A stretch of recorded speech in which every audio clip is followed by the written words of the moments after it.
দর্শক, বাজেট নিয়ে সিপিডির নির্বাহী পরিচালক ফাহমিদা খাতুন এই মুহূর্তে ব্রিফ করছেন। আমরা সরাসরি যাব সেখানে।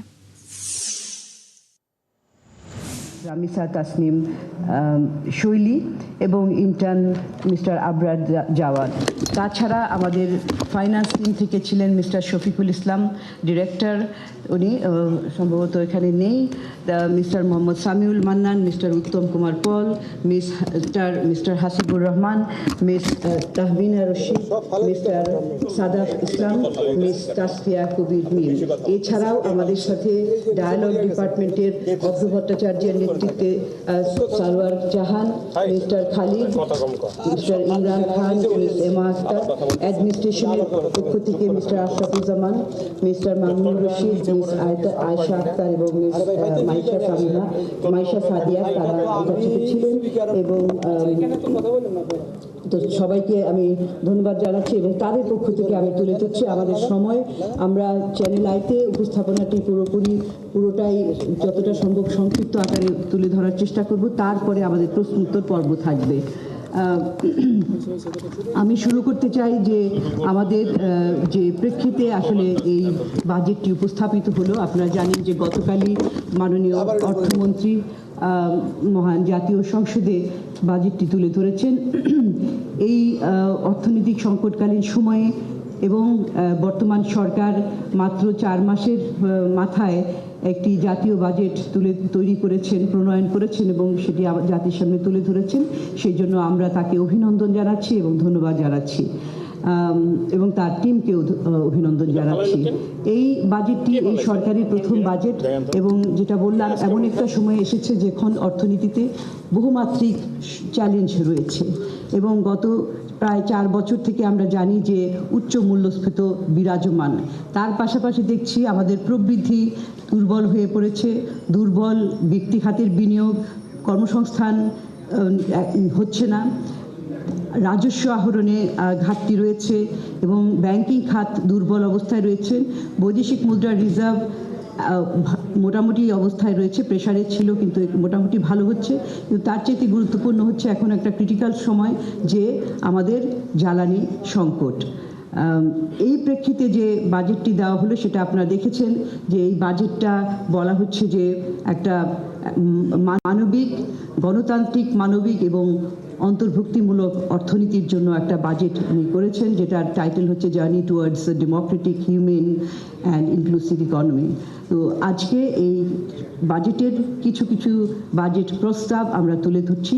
তার আগে আমরা দেখতে চাই যে আমাদের সামষ্টিক অর্থনীতির অবস্থাটা কি। সামষ্টিক অর্থনীতির অবস্থায় দেখবেন যে প্রায় সবগুলি সূচকই কিন্তু চাপের মুখে, নিম্নমুখী অবস্থায় রয়েছে, যার কারণে আমরা বলছি যে সামষ্টিক অর্থনীতি দুর্বল অবস্থায় রয়েছে। শুধুমাত্র আমরা দেখছি যে এখানে বৈদেশিক মুদ্রার অবস্থাটা গ্র্যাজুয়ালি ধীরে ধীরে এটা বাড়ছে, অন্যান্য সূচকগুলোতে তেমন একটা উন্নতি দেখা যাচ্ছে না। আর আমরা রেমিটেন্স, বৈদেশিক মুদ্রার বাড়ার একটা অন্যতম কারণ হচ্ছে যে রেমিটেন্সের বৃদ্ধিটা খুব রোবাস্ট। সেখানে এক্সপোর্ট আর্নিং, রপ্তানি আয়ও ছিল কিন্তু সেটা আবার উঠানামা করেছে এবং এই চলতি অর্থ বছরে তার প্রবৃদ্ধি খুব একটা ভালো হয়নি। তো এই প্রেক্ষিতে এখান থেকে বোঝা যাচ্ছে অর্থনীতির স্বাস্থ্যটা আমরা একটা স্ন্যাপশট দিয়েছি। এখন যদি আমরা এই জিডিপি এবং এই ইনভেস্টমেন্টের কথা বলি, যে সেখানে মধ্যমেয়াদী বাজেটীয় কাঠামোতে কতগুলি প্রাক্কলন করা হয়েছে এবং সেই প্রেক্ষিতে আগামী অর্থ বছরে কেমন হবে সেটার একটা তুলনামূলক চিত্র আছে। দু একটা সূচক আমরা বলছি, যেমন শুরুতেই জিডিপি প্রবৃদ্ধি, সেখানে জিডিপি প্রবৃদ্ধি এই বাজেটে 6.5% আগামী অর্থ বছরের জন্য প্রাক্কলন করা হয়েছে। কিন্তু আমরা যদি দেখি যে চলতি অর্থ বছরের জিডিপির প্রবৃদ্ধিটা কেমন, সেখানে কিন্তু প্রভিশনালি অর্থ মন্ত্রণালয় সেটাকে 5% করেছে। আবার অন্যদিকে আমরা দেখছি বিবিএস যে হিসাবটা করেছে সেখানেও প্রভিশনাল হিসাব হচ্ছে 4% একটু বেশি। বাজেট নিয়ে সিপিডির মিডিয়া ব্রিফ চলছে, আমরা সরাসরি ছিলাম সেখানে। পরিচালন ব্যয় কমালে বাজেট ঘাটতি মোকাবেলা সহজ হবে বলে মনে করছেন অর্থনীতিবিদরা। বৃহস্পতিবার সংসদ ভবন থেকে বের হওয়ার পর তারা বলেন বাজেট বাস্তবায়ন করাই চ্যালেঞ্জ। অন্যদিকে সরকারের মন্ত্রী ও সংসদ সদস্যরা মনে করেন তারা জনবান্ধব বাজেট দিতে পেরেছেন। আরও জানাচ্ছেন মোহন ইসলাম। 2026-2027 অর্থ বছরের বাজেট উপস্থাপন করবেন। বৃহস্পতিবার দুপুরের পর জাতীয় সংসদে দেশের ইতিহাসের সবচেয়ে বড় বাজেট উপস্থাপন করে অর্থমন্ত্রী আমির খসরু মাহমুদ চৌধুরী। আমরা এবারের বাজেট স্থিতিশীলতা, বিনিয়োগ, উৎপাদন, কর্মসংস্থান, সর্বোপরি ন্যায্যতাকে মূল বিবেচনায় নিয়ে পরিকল্পনা করেছি। এ নিয়ে মিশ্র প্রতিক্রিয়া দেন বিশেষজ্ঞরা। সংসদ থেকে বেরিয়ে তাৎক্ষণিকভাবে কেউ কেউ প্রস্তাবের প্রশংসা করেন, আবার বাস্তবায়ন নিয়ে সংশয় জানান তারা। নীতি কাঠামো নিঃসন্দেহে খুবই শক্তিশালী এবং সেই অর্থে সূক্ষ্মভাবে বিচক্ষণের সাথে তৈরি হয়েছে, কিন্তু এই নীতি কাঠামোকে বাস্তবায়ন করার জন্য যে আর্থিক ভিত্তি, যে আর্থিক কাঠামো, সেটা অত্যন্ত দুর্বল। বাজেট যে ঘাটতি রয়েছে সেই ঘাটতির ক্ষেত্রে কাগজে কলমে দেখানো হয়েছে যে তারা বিদেশি ঋণ কম নেবেন, বেশি নেবেন, আর অভ্যন্তরীণ ঋণ কম নেবেন, কিন্তু আদতে দেখা যাবে যে বিদেশি ঋণ হয়তো এতটা পাওয়া সম্ভব হবে না। অন্যদিকে সরকার ও তার শরিকরা মনে করেন বেশ ভালো বাজেট প্রস্তাব উত্থাপন করেছেন অর্থমন্ত্রী। যে প্রতিশ্রুতি আছে, একটা অন্তর্ভুক্তিমূলক বাংলাদেশের যে প্রতিশ্রুতি আছে, তার আলোকেই বাজেট প্রণয়ন করা হয়েছে। Kidney patient, cancer patient, liver patient, তাদের জন্য আমরা যেটা বরাদ্দ আগে ছিল 50,000 সেটা 1 লাখ করা হয়েছে। প্রত্যেকটা সেক্টরকে ধরে ধরে এখানে বরাদ্দ বাড়ানো হয়েছে। I look at the interest and the intention of the government and that is for the people. So আমার কাছে মনে হয় এটা জনগণের বাজেট, এটা জনমানুষের বাজেট, এটা গণমানুষের বাজেট এবং এটা সকল বাংলাদেশের বাজেট। তবে কোনো প্রতিক্রিয়া জানাননি অর্থমন্ত্রী। অধিবেশন শেষে পরিবারের সাথে সংসদ ত্যাগ করেন তিনি। মোহন ইসলাম, ৭১, ঢাকা। বিএনপি সরকারের দেয়া প্রথম বাজেটকে উচ্চাভিলাষী ও বাস্তবতা বিবর্জিত বলে আখ্যা দিয়েছেন বিরোধী দলীয় হুইপ নাহিদ ইসলাম। তার মতে এর ফলে বাড়বে দেশি বিদেশি ঋণের পরিমাণও। আর জামায়াতের নায়েবে আমির মুজিবুর রহমানের মতে এই বাজেটে রয়েছে ভালো মন্দ দুই দিকই। ফরহাদ ইবনে মালিকের প্রতিবেদন। সামষ্টিক অর্থনীতির তুলনামূলক চিত্র। 9,38,000 কোটি টাকার বাজেট নিয়ে কি বলছে বিরোধী ও স্বতন্ত্র সংসদ সদস্যরা? অগ্রাধিকারের তাৎক্ষণিক প্রতিক্রিয়া জানতে চাইলে অধিবেশন শেষে স্বতন্ত্র সংসদ সদস্য রুমিন ফারহানা জানান, গতানুগতিক এই বাজেটে আর্থিক ঘাটতি পূরণ হবে কিনা তা নিয়ে রয়েছে সন্দেহ। 9,38,000 কোটি টাকার বাজেট এবং এখানে ঘাটতি প্রায় 2.5 লক্ষ টাকার কাছাকাছি। এখন এই ঘাটতিটা আসলে পূরণ হবে কি করে? একটা হচ্ছে মানে দেশের ভেতর থেকে ব্যাংক খাত থেকে ঋণ নিয়ে, আরেকটা হচ্ছে বৈদেশিক ঋণ বা অনুদান থেকে। সো আবারও আমরা দেখব যে দেশের ব্যাংক খাতের উপরে একটা চাপ তৈরি হবে এবং বাইরে থেকে যে ঋণের কথা মানে ধরা হয়েছে 1 লক্ষ কোটি টাকার ওপরে বিদেশি ঋণ বা অনুদান, সেখানেও খুব ভালো খবর তো আমরা দেখছি না। এদিকে জামায়াতের নায়েবে আমির অধ্যাপক মুজিবুর রহমানের মতে বাজেটে কর বৃদ্ধিতে প্রভাব ফেলতে পারে সাধারণ মানুষের উপর। করের ক্ষেত্রটা অনেক বড় করে দেওয়া হয়েছে, গরিব মানুষের, ছোট ব্যবসায়ীদের ক্ষেত্রেও করের আওতাটা বৃদ্ধি করার কারণে আমার মনে হয়েছে যে এটা না করলে বাজেটটা ভালো হতে পারে। আর বিরোধী দলীয় হুইপ নাহিদ ইসলামের মতে এই বাজেট উচ্চাভিলাষী ও বাস্তবতা বিবর্জিত, বাড়তে পারে দেশি বিদেশি ঋণের পরিমাণও। যে বাজেটটাকে আমাদের মনে হচ্ছে উচ্চাভিলাষী এবং বাস্তবতা বিবর্জিত, কারণ আপনি দেখবেন যে এই বাজেটের 9,38,000 কোটি টাকা তারা ব্যয় করবে এবং এই আয়টা তারা বলতেছে যে 6,95,000 কোটি টাকা তারা রাজস্ব লক্ষ্যমাত্রা নির্ধারণ করেছে, এবং যেটা আসলে বাস্তবতা বিবর্জিত, কারণ এই পরিমাণ রাজস্ব মানে আদায় করা সরকারের পক্ষে, এই প্রশাসন এবং কর কাঠামোর পক্ষে সম্ভব না। তবে শিক্ষা, স্বাস্থ্য, সামাজিক নিরাপত্তা খাতের বাজেট বাড়াতে মানুষ উপকার পাবে বলেও মনে করেন তিনি। ফরহাদ ইবনে মালিক, ৭১, ঢাকা। বাজেটে কৃষি খাতে 6,209 কোটি টাকা বরাদ্দ বাড়ানোর প্রস্তাব করা হয়েছে। সব মিলিয়ে কৃষি, খাদ্য এবং মৎস্য ও প্রাণী সম্পদ মন্ত্রণালয়ের জন্য প্রস্তাব করা হয়েছে 43,335 কোটি টাকা। বিশ্লেষকরা বলছেন, কৃষিতে খরচ বাড়ছে, বিপরীতে বাজেটে বরাদ্দের হার কমছে। তবে কৃষি কার্ড সহ প্রান্তিক কৃষককে গুরুত্ব দেওয়া হয়েছে বলে জানিয়েছেন কৃষি সচিব। আরও জানাচ্ছেন শারমিন। সরকার চলতি বছরের 1 বৈশাখ আনুষ্ঠানিকভাবে কৃষক কার্ড কর্মসূচি চালু করেছে। বাজেট বক্তৃতায় অর্থমন্ত্রী বলেন, সরকারের অন্যতম প্রধান অঙ্গীকার হলো কৃষিকে জাতীয় সমৃদ্ধির গুরুত্বপূর্ণ চালিকা শক্তিতে পরিণত করা। কৃষির সার্বিক উন্নয়নের জন্য আমরা নিম্নলিখিত কার্যক্রম বাস্তবায়ন করছি। কৃষি পুনর্বাসন ও প্রণোদনা কর্মসূচির আওতায় বিনামূল্যে বীজ, সার ও অন্যান্য উপকরণ সহায়তা প্রদান করা হচ্ছে। খাদ্য নিরাপত্তা, কর্মসংস্থান ও গ্রামীণ অর্থনীতির প্রধান ভিত্তি কৃষি। জাতীয় অর্থনীতিতে এ খাতের অবদান প্রায় 11%, অথচ জাতীয় বাজেটে কৃষির হিস্সা ধারাবাহিকভাবে কমছে। আগামী 2026-27 অর্থ বছরের প্রস্তাবিত বাজেটে কৃষি মন্ত্রণালয়ের জন্য 28,881 কোটি টাকা বরাদ্দের প্রস্তাব করা হয়েছে। এতে বরাদ্দ কিছুটা বাড়লেও জাতীয় বাজেটের চেয়ে এর অংশীদারিত্ব কমে যাচ্ছে। একই সঙ্গে কৃষি ভর্তুকি ও প্রণোদনার পরিমাণও স্থির রয়েছে। আমরা মনে করি যে এই জায়গায় আসলে ভর্তুকির পরিমাণটা এবং প্রণোদনাটা আরও বাড়ানো দরকার ছিল, কারণ আমরা গত বছরও দেখেছি এটার প্রবৃদ্ধির হার প্রায় 2% বা তার একটু বেশি। সুতরাং এই জায়গায় আমরা যদি ভর্তুকির পরিমাণ বাড়াতে না পারি এবং এই গ্রামীণ অর্থনীতিতে যাদের ভূমিকা রয়েছে তাদেরকে যদি সঠিকভাবে প্রণোদনাটা পৌঁছাতে না পারি, তাহলে কিন্তু আমাদের এই সেক্টরটা কিন্তু ঝুঁকিতে পড়বে। অবশ্য কৃষি সচিব বলছেন, এসব কিছু মোকাবেলায় সরকার কৃষিকাজ সহ কৃষকের সহায়তা নানা প্রকল্পে বরাদ্দ দিয়েছে। আগে যদি ক্ষুধা নিবারণ করা না যায়, খাদ্য সহায়তা দেওয়া না যায়, এগুলো সবই খুবই সামঞ্জস্যপূর্ণ।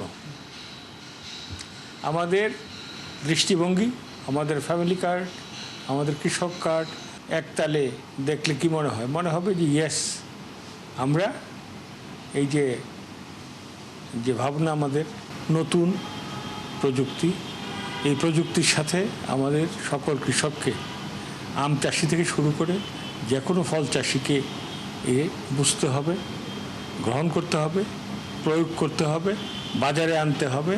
এবং বাজার আমার কিন্তু শুধু বাংলাদেশ নয়, আমাকে যেতে হবে বিশ্ববাজারে। কৃষি পণ্যের উৎপাদন ব্যয় কমাতে সার, বীজ ও সেচ সহ অন্যান্য উপকরণের সুলভ মূল্য নিশ্চিতকরণ ও যান্ত্রিকীকরণে বিশেষ অগ্রাধিকার প্রদান করা হয়েছে। কৃষিকে যান্ত্রিকীকরণ কর্মসূচি জোরদার করা হচ্ছে। শানা শারমিন, 71, ঢাকা। মোট দেশজ উৎপাদনের 0.58% থেকে বাড়িয়ে 1% বরাদ্দের প্রস্তাব করা হয়েছে স্বাস্থ্য খাতে। টাকার অঙ্কে যার পরিমাণ 69,409 কোটি টাকা। এই বৃদ্ধিকে ইতিবাচক বলছেন বিশ্লেষকরা, তবে খরচ করার সক্ষমতা নিয়ে আছে প্রশ্ন। এজন্য অর্থ বছরের শুরু থেকেই মনোযোগী হওয়ার পরামর্শ তাদের। হিমেল মাহবুবের প্রতিবেদন। পরিবার কল্যাণ মন্ত্রণালয়ের জন্য 69,409 কোটি টাকা বরাদ্দের প্রস্তাব করছি। 2026-27 অর্থ বছরের প্রস্তাবিত বাজেটে স্বাস্থ্য ও পরিবার কল্যাণ খাতের জন্য মোট 69,409 কোটি টাকা বরাদ্দের প্রস্তাব করা হয়েছে, যা মোট জিডিপির 1.01% এবং বিগত অর্থ বছরে সংশোধিত বাজেটে বরাদ্দকৃত 35,477 কোটি টাকার প্রায় দ্বিগুণ। আমাদের মূল উদ্দেশ্য হবে সর্বজনীন ও ন্যায়সঙ্গত স্বাস্থ্যসেবা নিশ্চিত করুন। প্রস্তাবিত বাজেটে চিকিৎসার চেয়ে রোগ প্রতিরোধের উপর গুরুত্ব দেওয়া হয়েছে। চিকিৎসা কেন্দ্রিক থেকে প্রতিরোধ কেন্দ্রিক স্বাস্থ্য ব্যবস্থায় রূপান্তর। প্রতিটি ইউনিয়ন, শহরাঞ্চল, ওয়ার্ড ভিত্তিক আধুনিক স্বাস্থ্যসেবা ইউনিট স্থাপন করবে সরকার। একই সাথে জটিল রোগের চিকিৎসার জন্য প্রতিটি জেলা ও উপজেলা হাসপাতালকে সেকেন্ডারি স্বাস্থ্যসেবা ইউনিট হিসেবে গড়ে তোলা।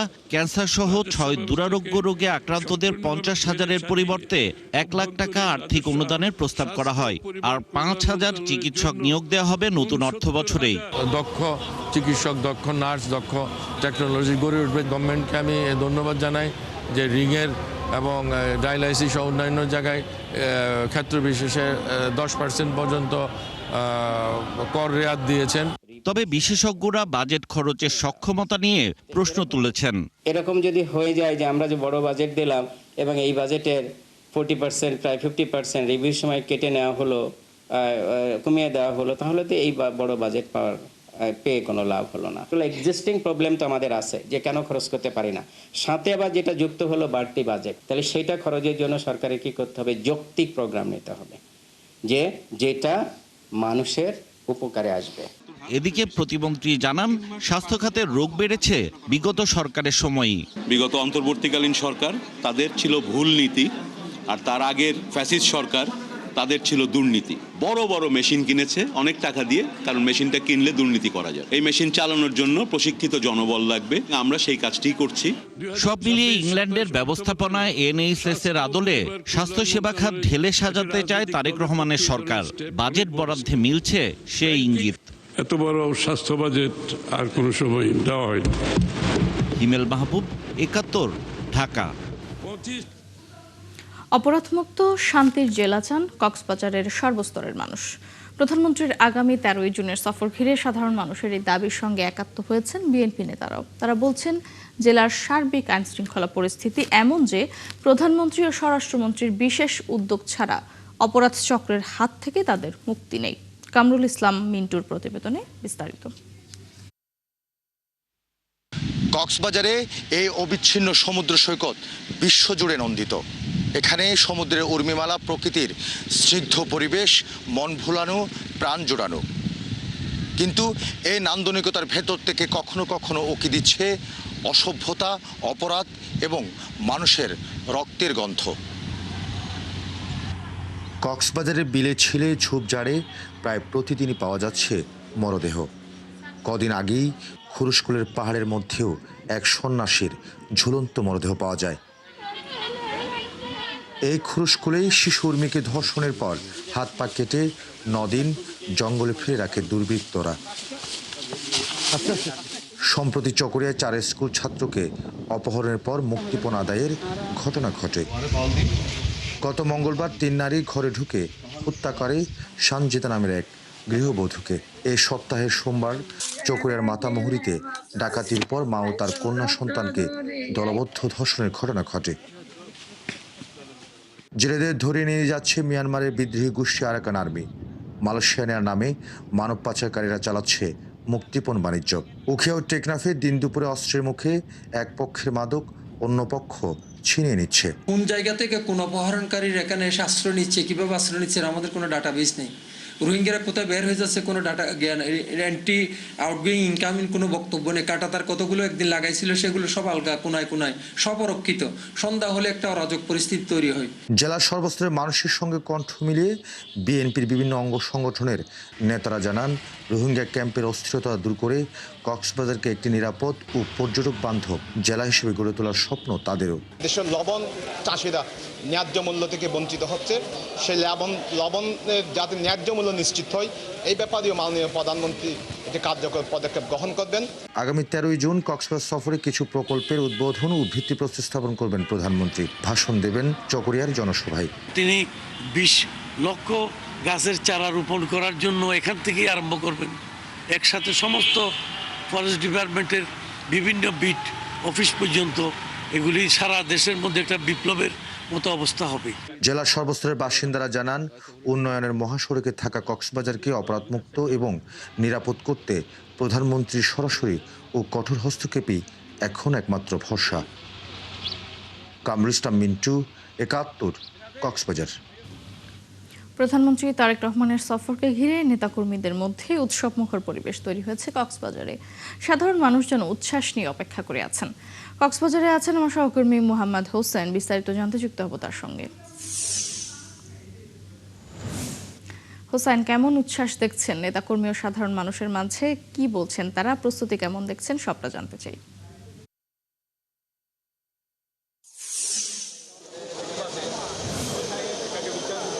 মৌটুস, আপনাকে ধন্যবাদ।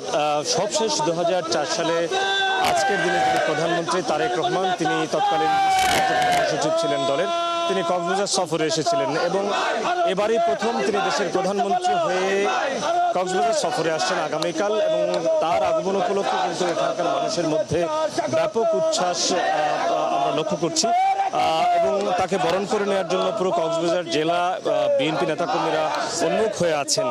প্রধানমন্ত্রী তারেক রহমান আগামীকালকে সারাদিন তিনি বেশ কিছু কর্মসূচিতে যোগ দেবেন। তার মধ্যে রয়েছে PM খালির পাতুলি খাল তিনি খনন কাজে পুনঃখনন উদ্বোধন করবেন। এরপরে তাদের যে নির্বাচনী প্রতিশ্রুতি ছিল 5 বছরে 25 কোটি বৃক্ষরোপণের যে প্রতিশ্রুতি ছিল তারই অংশ হিসেবে দুলাহাজারায় সাফারি পার্কে বৃক্ষরোপণ কর্মসূচির উদ্বোধন করবেন। এরপরে গণ অভ্যুত্থানে 5 আগস্টে যে গণ অভ্যুত্থান সেই গণ অভ্যুত্থানে শহীদ ছাত্রদল নেতা ওয়াসিম আকরামের কবর জিয়ারত করবেন, তার পরিবারের সাথে সাক্ষাৎ করবেন। পরবর্তীতে বিএনপির এখানকার স্বরাষ্ট্রমন্ত্রী, বিএনপির স্থায়ী কমিটির সদস্য সালাউদ্দিন আহমেদের যে নির্বাচনী প্রতিশ্রুতি পেকুয়া পৌরসভা করা, সেই পৌরসভার উদ্বোধন করবেন, ভিত্তিপ্রস্তর স্থাপনের উদ্বোধন করবেন। এরপরে তার আরেকটি নির্বাচনী প্রতিশ্রুতি ছিল মাতামুহুরী উপজেলা বাস্তবায়ন করা, সেই মাতামুহুরী উপজেলার ভিত্তিপ্রস্তর স্থাপনের উদ্বোধন করবেন। এবং প্রধানমন্ত্রী তারেক রহমান এর পরবর্তীতে কিন্তু কক্সবাজার শহরে চলে আসবেন এবং আগামীকাল রাত নাগাদ তিনি কিন্তু বলা যায় যে ঢাকায় ফিরে যাবেন এবং তাকে বরণ করে নেওয়ার জন্য কিন্তু বিএনপি নেতাকর্মী সহ সর্বস্তরের মানুষ অপেক্ষায় আছেন, মুখিয়ে আছেন। আমরা একটু অপেক্ষা করছি। এই মুহূর্তে বিএনপির স্থায়ী কমিটির সদস্য সরকারের স্বরাষ্ট্রমন্ত্রী সালাউদ্দিন আহমেদ তিনি একটু পরেই কক্সবাজার বিমানবন্দরে অবতরণ করবেন এবং তাকে বরণ করে নেওয়ার জন্য নেতাকর্মীরা উন্মুখ হয়ে আছেন। এবং প্রধানমন্ত্রী তারেক রহমানের এই সফরকে ঘিরে কিন্তু এখানকার মানুষের ব্যাপক প্রত্যাশা তৈরি হয়েছে। এখানকার সবথেকে বড় যে সমস্যা সেটি হচ্ছে মাদক পাচার। সেই মাদক পাচারের বিরুদ্ধে বর্তমান সরকারের একটা জিরো টলারেন্সের কথা বলা হয়েছে এবং মাদক পাচার নির্মূল করার একটা দাবি এখানকার মানুষের রয়েছে। এছাড়া কক্সবাজার যে দীর্ঘদিন উন্নয়ন বঞ্চনা ছিল, এখানকার পর্যটন যে সম্ভাবনা, সেই সম্ভাবনা আগের সরকারগুলো সেভাবে কাজে লাগাতে পারেনি। ফলে পর্যটনকে সামনে রেখে একটি নতুন পরিকল্পনা এবং প্রধানমন্ত্রীর কাছ থেকে সেই আশ্বাস আসবে বলে এখানকার মানুষ প্রত্যাশা করছেন এবং সার্বিক উন্নয়নের প্রত্যাশা কিন্তু তাদের মধ্যে রয়েছে। তো এই ছিল মৌটুসী কক্সবাজারে আগামীকালকে প্রধানমন্ত্রী তারেক রহমানের সফর ঘিরে নেতাকর্মীদের উচ্ছ্বাস। ধন্যবাদ হোসাইন আপনাকে। দর্শক, কক্সবাজার থেকে প্রধানমন্ত্রীর কক্সবাজার সফরের খবর জানাচ্ছিলেন সহকর্মী মোহাম্মদ হোসাইন। এই মুহূর্তে আমরা একটু যেতে চাই বাজেট নিয়ে। এই মুহূর্তে কথা বলছেন জামায়াতের সেক্রেটারি জেনারেল মিয়া গোলাম পরোয়ার, যুক্ত হব সেখানে। সেটার উপর একটা প্রতিক্রিয়া তো ছোট্ট 10 মিনিটে শতভাগ হক আদায় করা যায় না।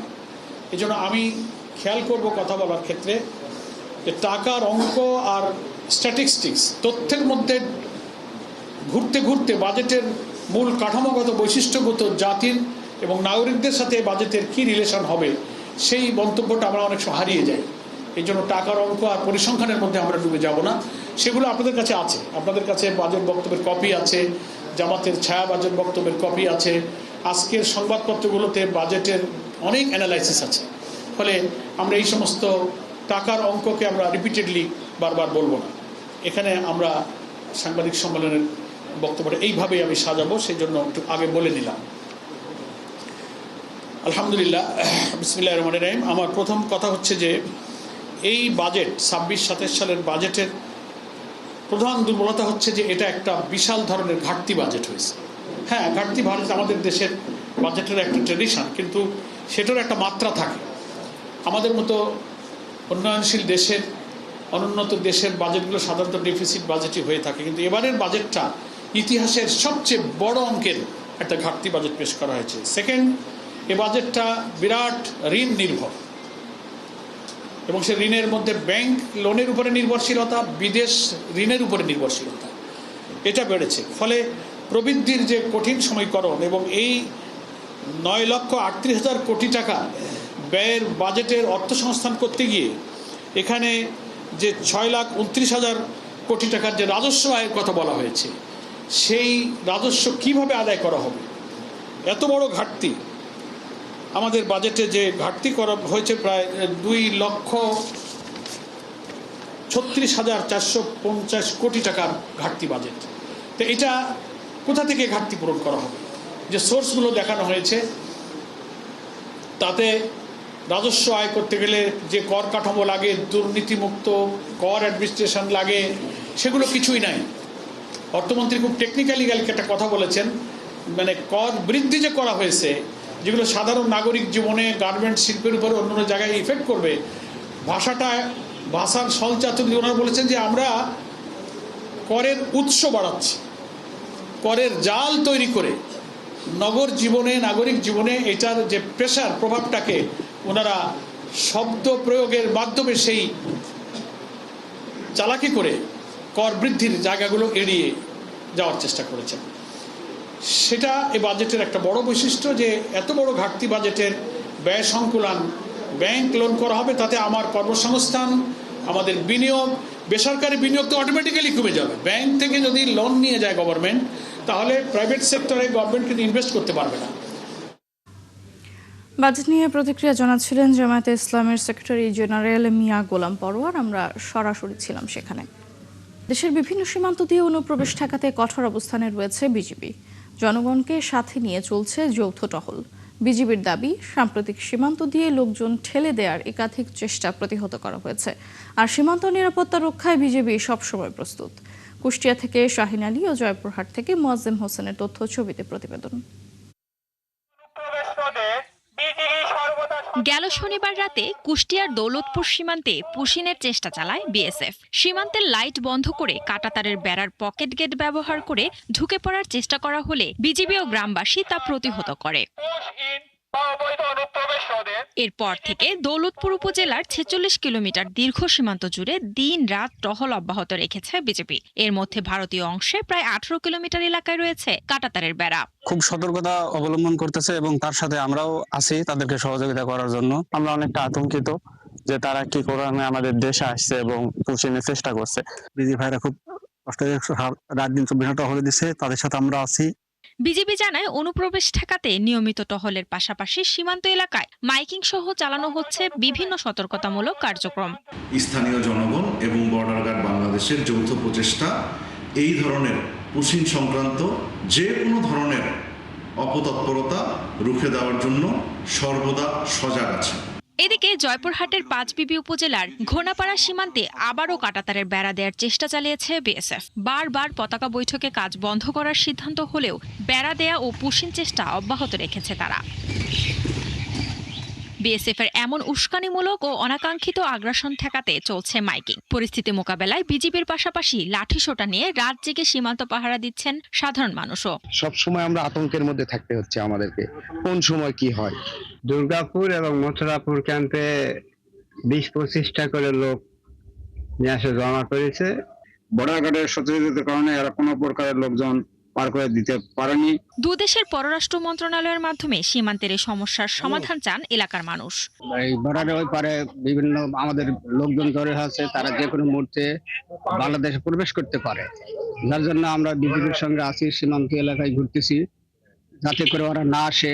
জনগণের সাথে নিয়ে বিজিবি আনসার এবং চৌকিদার নিয়ে আমরা জনগণ নিয়ে আমরা বর্ডারে আমরা যেভাবে টহল মাধ্যমে দিনে রাতে আমরা টহল জোরদার করছি এবং সীমান্ত সুরক্ষিত রাখবো। এই বিষয়ে রাজশাহী বিভাগীয় কমিশনার জানান, সীমান্তে অনুপ্রবেশ রুখে দিতে প্রস্তুত বাংলাদেশ।